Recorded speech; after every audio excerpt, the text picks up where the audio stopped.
paraan ay gagawin ng Diyos upang matawag ang ating pansin. Para kay Marivic, 4 na araw na pananakit ng ulo ang paraan. Panoorin po natin ang kabuuan ng kanyang kwento.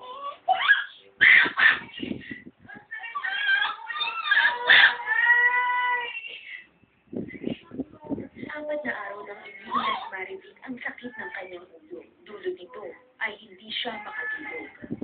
Pagod yung utak, pagod yung katawan. Ayaw ko rin pumunta ng hospital. Naglinis para mapago daw. Hindi pa rin. Ang last na ginawa ko, nanood ako ng TV.